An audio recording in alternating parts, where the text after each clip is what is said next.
I did have a plan for what I was going to speak about today, but what I've done is not printed it and not brought it with me to at least give me an idea, because, you know, goldfish. Memory of a sieve. My mind's a steel trap. Like, when I say trap, I mean like for crabs. So it's mostly space with lots of holes in it. So everything vanishes. I've been, I stayed up till 1 in the morning last night editing a couple of different things.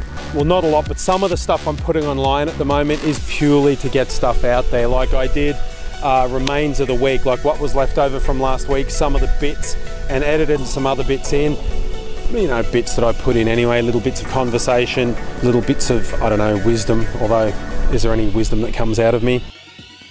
So what I've found my whole life is there was always an excuse for something. Now I have covered excuses before, but I'm going to be really specific. It's like a dolly zoom. Now, what a dolly zoom in film is they'll zoom in while moving the dolly away, or they'll zoom in with the lens, you know, change the focal length of the lens while they're moving the camera away, or they'll move the camera in while they're zooming out.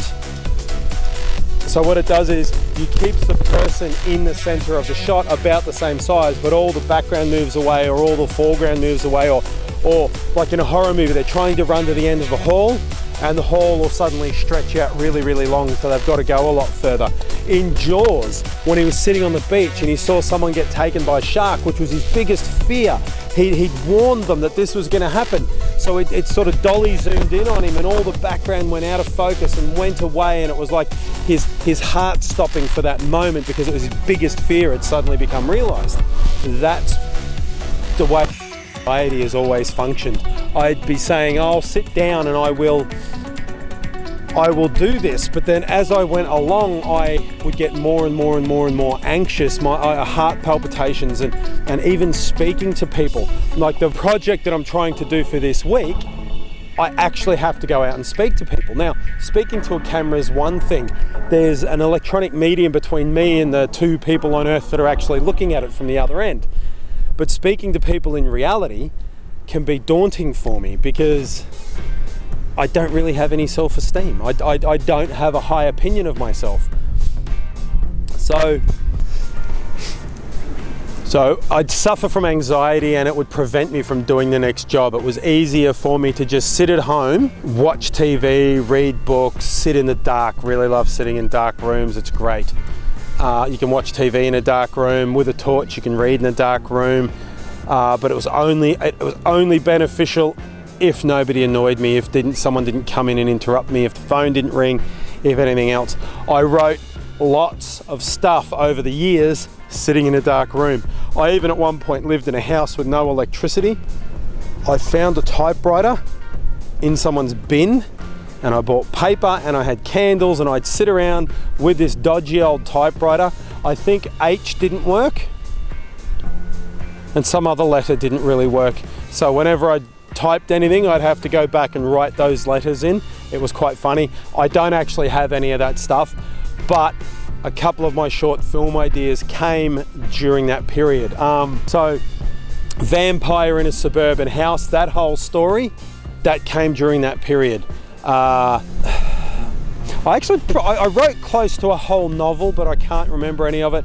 Probably wasn't very good, but the practice was probably good for me. And in retrospect, it was probably like most of my writing, where my brain thinks one thing, I type it, but when I read it, it's something totally unrelated. It's like I've been possessed for that whole period of time, or my alter ego's been typing something completely different just to be an asshole. I have no idea. It's weird. So the weekly thing I'm doing this week, because I have to speak to people, is causing me lots and lots of anxiety. Now, I don't have to speak to people. I could just structure it so that I don't ever have to have a conversation with someone. I could probably even find a forum and just ask questions to people on that.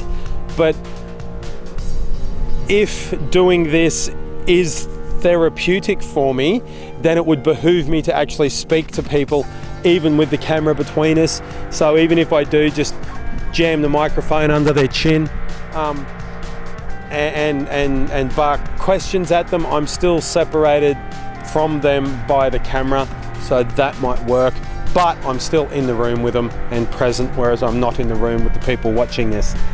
And that's pretty much all I've got to say for today.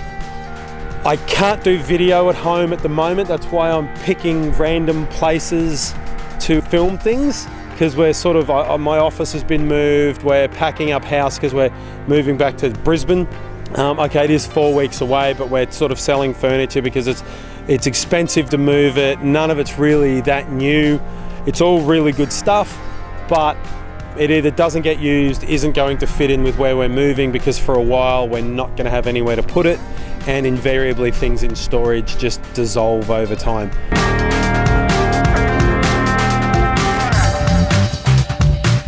Unless you watch those American TV programs like Storage Wars and stuff where, oh, no one's been in this since 1963 and it's got a brand new car.